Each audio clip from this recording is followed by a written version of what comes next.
I was driving to get some fish tacos at Mitch's Seafood, driving down Rosecrans.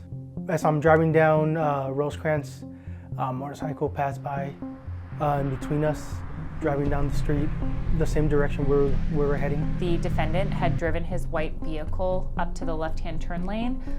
He later told detectives that that was so that he could go to the Wiener Schnitzel.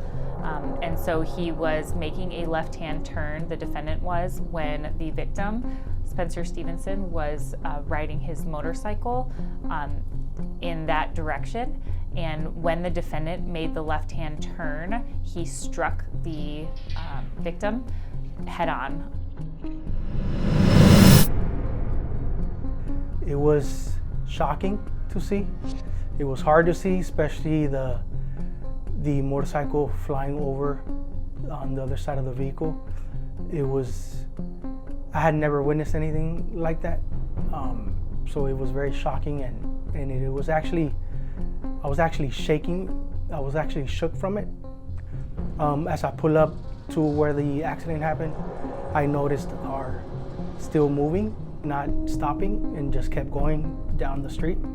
And that's when I decided to follow it. I was just amazed at how he could leave after causing something like that. And so I wasn't really thinking about the repercussions or anything. I just wanted to follow him. I wasn't gonna confront the guy, but I wanted to get his license plate number and the model of the car. He stopped in front of a house, and that's when I continued going straight. I made a U-turn and followed back and got his information, and then went back to the scene. When Juan, saw him, that allowed the officers to arrest him. Sir, come here. This yours? Come here. Is this your car? Yes. Stop. Get your hands out of your pocket. Get your hands out of your pocket. Turn around. When they arrested him, they recognized that he had all the signs and symptoms of driving under the influence and being impaired from that alcohol.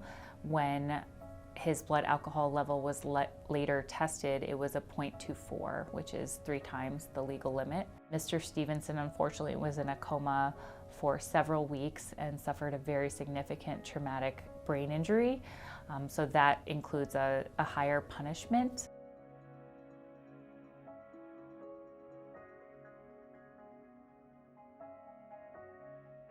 Juan was critical to the prosecution in this case because he saw the defendant drive away. He saw the defendant's actions after. He saw that the defendant was the only person in his vehicle.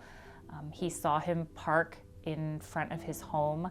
He saw him go and look at the damage that had been caused and attempt to kind of take out the damage or, kind of assess what happened and see if he could, take away some of the marks from the motorcycle. His actions were what kind of made the defendant finally take responsibility for his actions and plead guilty to all the charges because the evidence was overwhelming against him. What I did is, I don't think it was something that extraordinary. I feel anyone that would witness a horrific accident like that, I think any human would do something about it. So I didn't think it was something that special. Juan really went above and beyond, was very courageous in following this driver and getting all the information and then getting it back to police and being comfortable with testifying later on. And so I think that definitely needs to be recognized. It's the right thing to do, seeing something like that, and it's something small, but it makes a huge difference. So I would do it again.